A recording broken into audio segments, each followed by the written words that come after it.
let's go all the way back. How early did you know you were interested in art?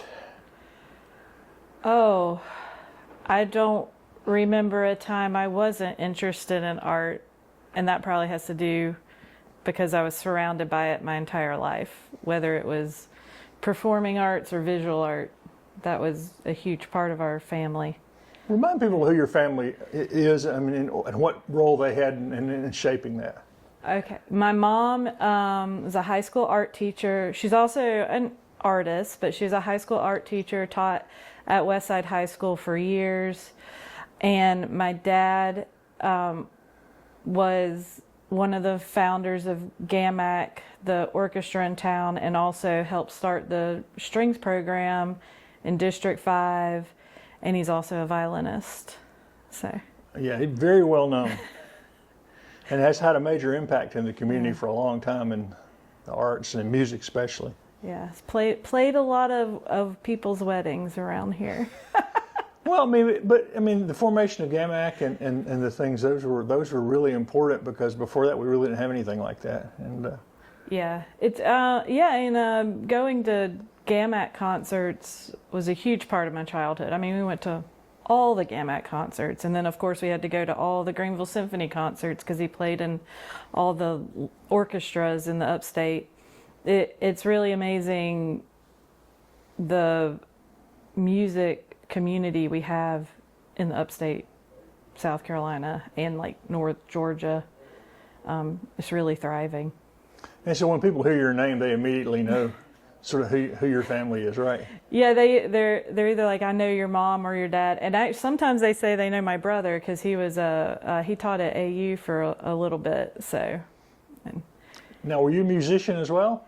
I did. I grew up playing the viola, and I played in. Well, I took private lessons for a really long time because I was in District 4 and they didn't have an orchestra program. But then I went to Westside High School and joined the orchestra program, and they also had a youth orchestra at the time that Angie Jones and Kay Gilbert ran, and I played in that. And also at the time, GMAC had the education concert, and so I would play in the education concert, which is like a shoulder to shoulder concert with the professional musicians, and I was in the youth chorus when GMAC had the youth chorus too. So yeah. Did you feel more pressure since everybody knew who you were? A little bit, but everybody kind of knew what to expect from me with that. So I wasn't a great musician, but I did have a passion for the viola. I still do. I worked at Bernhardt House of Violins for 15 years, and whenever a rental customer would come in and they couldn't decide what instrument to play, I was like, well, you definitely want to play the viola. So I may have encouraged some children to start the viola. What is it about viola that appealed to you? Well, when I was really little, I started the violin, and I didn't like the E string in my ear. It was too high. So I told my dad I wanted to play the cello. Well, I couldn't play the cello because my brother played the cello. So then I was like, well, then I will play the viola because I wasn't going to play the violin. And the bass, I didn't want to play that. It was too big for me. So that began my love of the viola. And when did you sort of start shifting from thinking a musical career to visual arts? Well, we were always exposed to music and visual art growing up, but I think it probably shifted when I went to high school and I actually took an art class, like a dedicated art class, and it just really, I was like, oh, I can do this, and I actually enjoy it, and I'm good at it, or at least what I was doing, and and I really liked it. So that's probably where the transition came, but it also didn't stop me from playing because in high school I did visual art, orchestra and theater, so I was doing all the arts. So it was like my sports.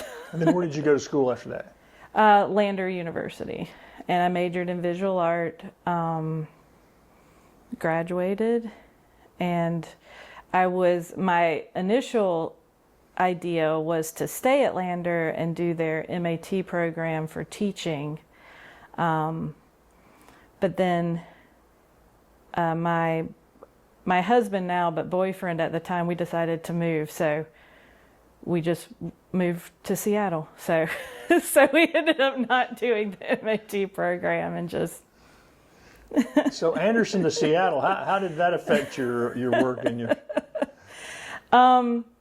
It was, it was one of those times in your lives where you're just like, I just need a change. I lived in Pendleton and Anderson, and then I lived in Greenwood. I was like, I just need a change. So we had visited Seattle like over a spring break. So we were like, let's just do it. So we drove across the country, moved to Seattle.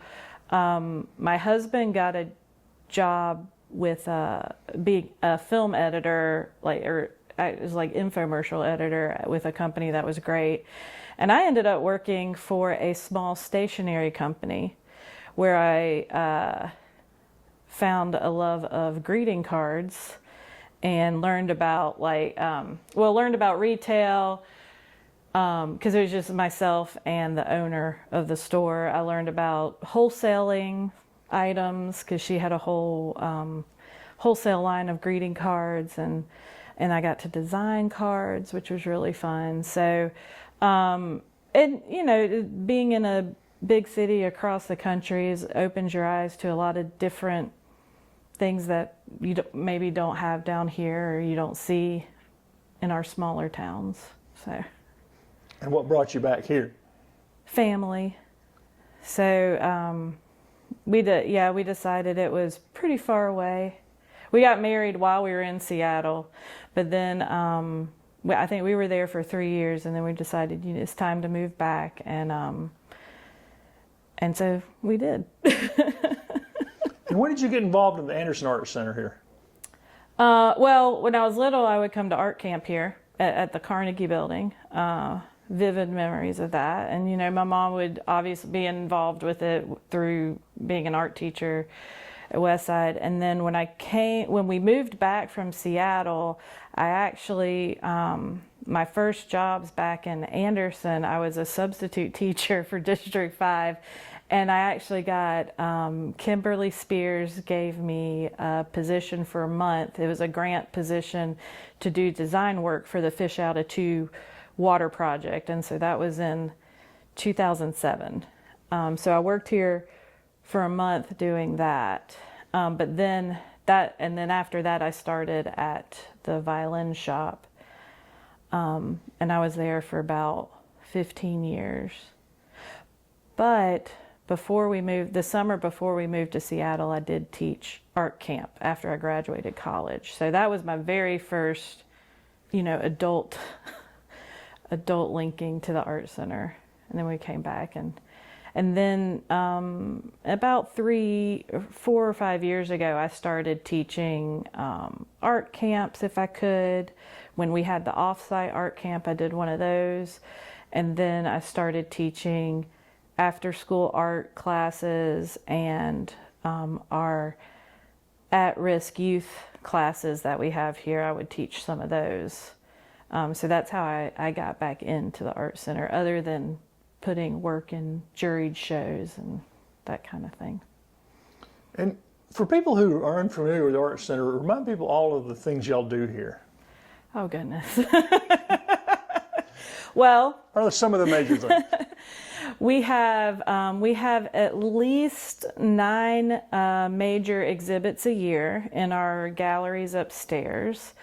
And then we are involved in the Soiree Arts Festival with the city.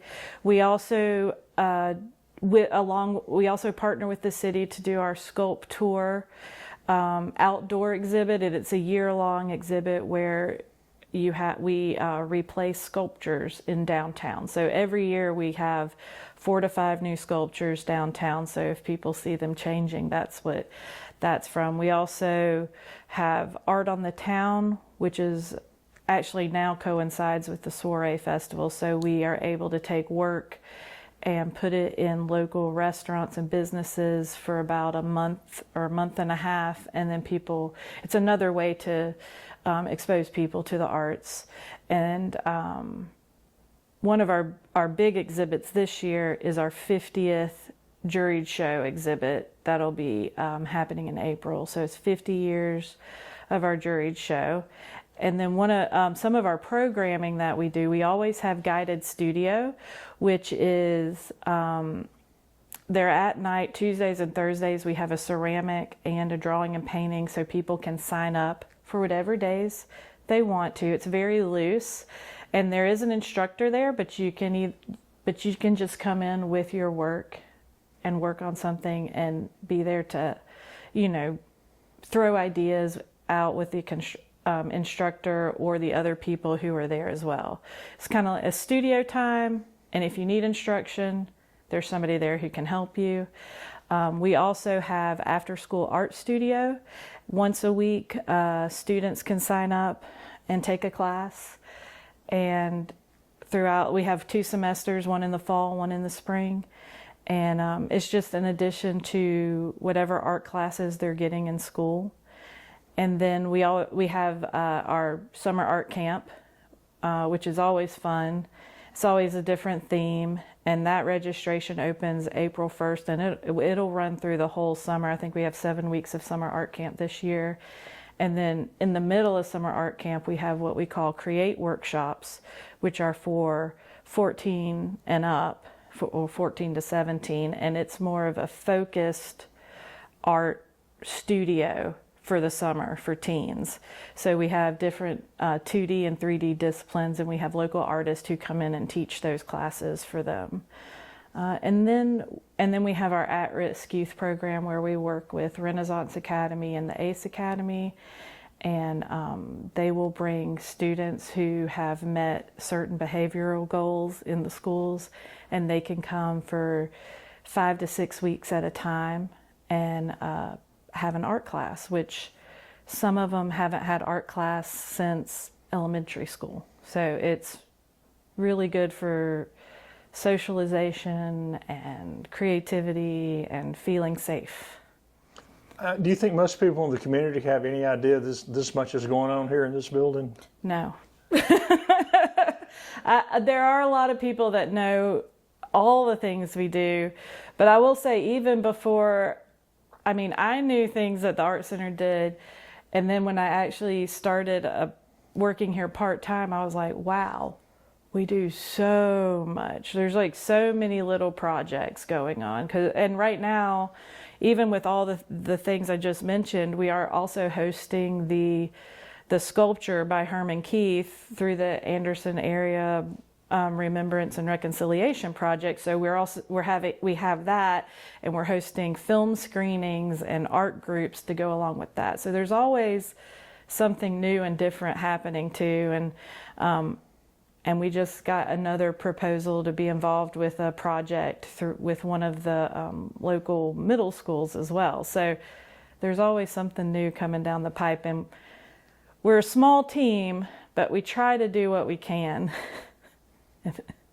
And like you said, you've been working here a while. I've been seeing you up here for the last couple of years at least. Yeah. What made you decide to transition from that to actually being director? Because what are some of the challenges of being director that you might not have thought about coming in? So, aside from teaching classes here, April Cameron, the former director, hired me part-time to do marketing and design work. So that's what I was doing. And I did that for a violin shop, and I've done it freelance for some businesses too. So I was very comfortable doing that.